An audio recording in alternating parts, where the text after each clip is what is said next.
You think desalting the ocean will save the drying Southwest.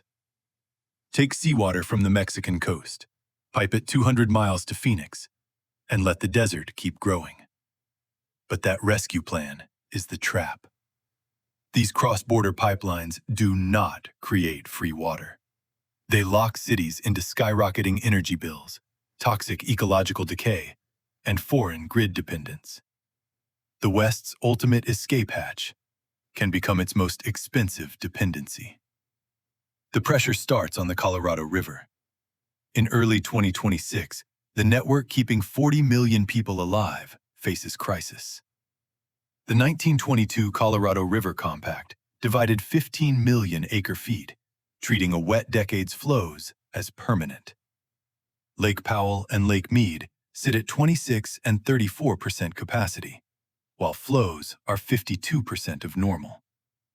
When guidelines expire December 31, 2026, a Level 1 shortage could cut Arizona by 512,000 acre-feet, Nevada by 21,000, and Mexico by 80,000.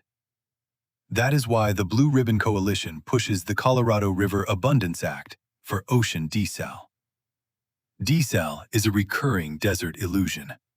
Lyndon Johnson and John F. Kennedy dedicated Freeport's plant in 1961, and Johnson pushed for nuclear desalting in 1964. By 1968, studies designed Gulf plants yielding 1.12 million acre-feet annually. Congress authorized the Central Arizona Project under the 1968 Basin Project Act, promising 2.5 million acre-feet of imports to offset treaty obligations. But Welton Mohawk farm runoff in the 1960s ruined Mexican crops downstream. In August 1973, Minute 242 capped Morelos Dam salinity within 145 parts per million of Imperial Dam. Under the 1974 Salinity Control Act, Congress spent $250 million on Yuma by 1992. A 1993 flood broke the bypass, shutting it, and runoff was diverted 53 miles, creating the 15,000-acre Ciénaga de Santa Clara wetland. Reviving Yuma costs $450 million in upgrades and $40 million annually, choking the wetland with brine.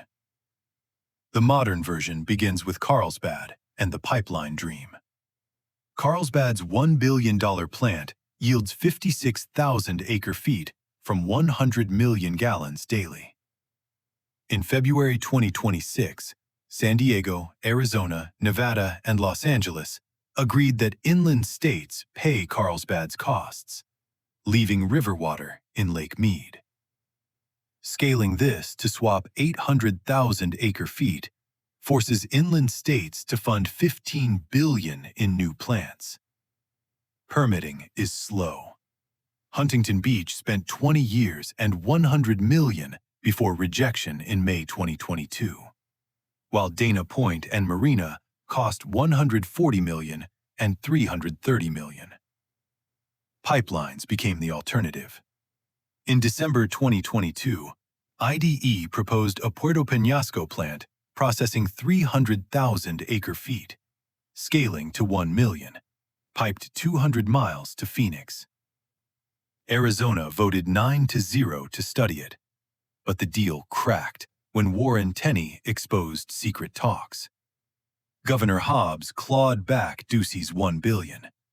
Governor Durazo rebuked the firm, and President López Obrador demanded zero-harm proof. In November 2025, Arizona funded 4 P3 studies for $50 to $75 million, including Aciona's $500,000 by 2037 and EPCOR's Baja plant by 2039. Then the math turns water into an electricity bill. Under Minute 323, the 2020 study evaluated designs. Opportunity 1 near Jagway cost $3.032 billion, with 79 megawatts and 376.5 million marine intake. Opportunity 2 demands $3.747 billion for 300 miles, while Opportunity 5 runs 285 miles for $3.184 billion. Pipes and pumps eat 42 to 52%. The Salton Sea Panel estimates it at 12.7 billion. Reverse osmosis needs 900 pounds per square inch, consuming 3.5 to 4.5 kilowatt-hours per cubic meter. Moving water uphill gulps 1.76 billion kilowatt-hours annually. At California's 30 cents, power to desalt an acre-foot hits $1,050. Water costs $2,050 to $2,228. Private builders estimate $2,200 to $3,300, and long-term costs exceed $7,000 by the 2040s. Cities face take-or-pay contracts, like Carlsbad's locked until 2045, despite North American Development Bank financing.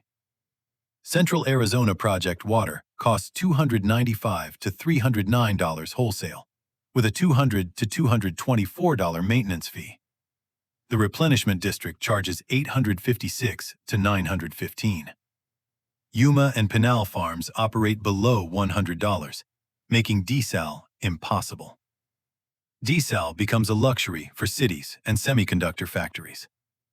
This mimics the 2003 QSA, moving 200,000 acre-feet to San Diego and saving 77,700 through canal lining.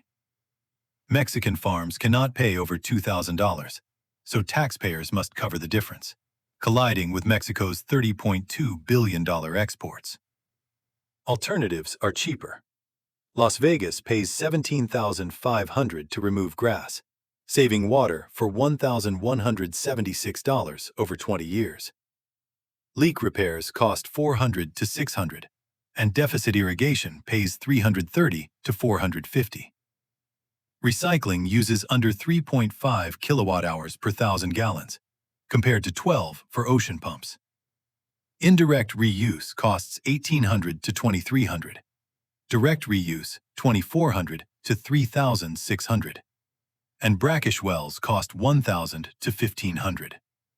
The environmental and political bill is just as heavy.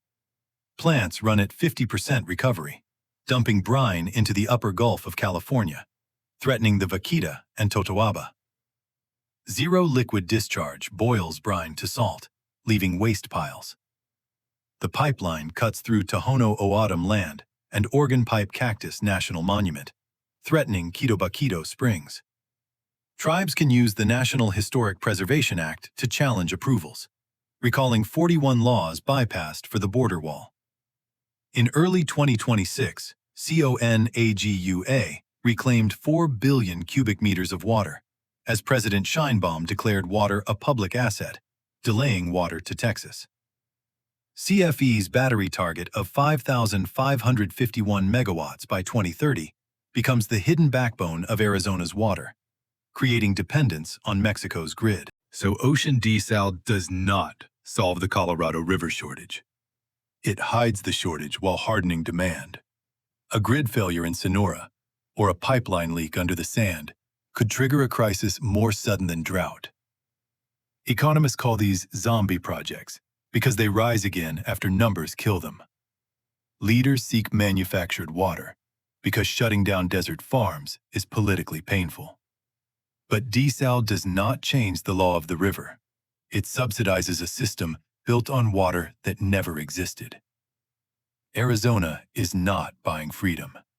It is trading a river crisis for a more expensive crisis of energy, borders, and control.